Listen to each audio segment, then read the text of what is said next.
Hello বন্ধুরা, এই মুহূর্তে আপনারা দেখছেন প্রিয় ছাদ বাগান। এটি আমার একটি 3 বছর বয়সী আমের গাছ। এই গাছটি থেকে আমি গতবার 17টি পাকা আম পেয়েছি। সেপ্টেম্বর মাসের লাস্ট সপ্তাহে আমি গাছটিতে 700 গ্রাম মতো সবজির খোলার সঙ্গে 2 মুঠো হাড় গুঁড়ো, চা চামচের 1 চামচ চুন আর 4 গ্রাম মতো ছত্রাকনাশক মিশিয়ে মাটিতে দিয়েছিলাম। অক্টোবর মাসের লাস্ট সপ্তাহে 2 মুঠো শুকনো পাকা কলার খোসার সাথে 2 গ্রাম ছত্রাকনাশক মিশিয়ে ড্রামের মাটির চারপাশে কিনারা বরাবর সামান্য খুঁচিয়ে দিয়েছি। সেই কলার খোসা জানুয়ারি মাসে জৈব পটাশের উৎস হিসাবে কাজ করেছে। গাছে প্রকৃতির নিয়মেই মুকুল এসেছে। যখন মুকুল আসার সম্ভাবনা দেখেছি তখন আমি জৈব কীটনাশক কাকা 2 লিটার জলে 25 ফোঁটা মিশিয়ে গাছে স্প্রে করি, আর ঠিক তার 1 সপ্তাহ পরে 3 গ্রাম ছত্রাকনাশক 2 লিটার জলে মিশিয়ে স্প্রে করে দিই।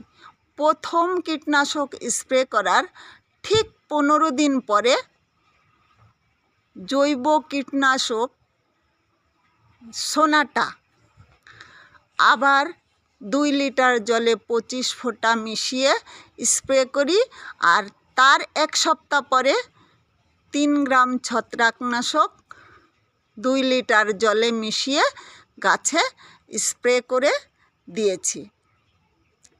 এখন মুকুল ফোটার আগের মুহূর্ত, তাই জৈব অনুখাদ্য যেটি সিউইড সামুদ্রিক শৈবাল থেকে তৈরি, সেটি চা চামচের 1 চামচ মাটির উপরের অংশে দিয়ে জল দিয়ে দিয়েছি 2 দিন আগে। এখন মাটি খুঁচিয়ে গাছে কোনো খাবার দেয়া যাবে না, তাই পাকা কলা খোসা ভেজানো জলের সাথে 2 গ্রাম ছত্রাকনাশক মিশিয়ে মাটির উপরে দিয়ে দেব 1 সপ্তাহ পরে। গুটি সেট হয়ে যাওয়ার পর আবার জৈব মিশ্র সার এই গাছটিতে প্রয়োগ করব।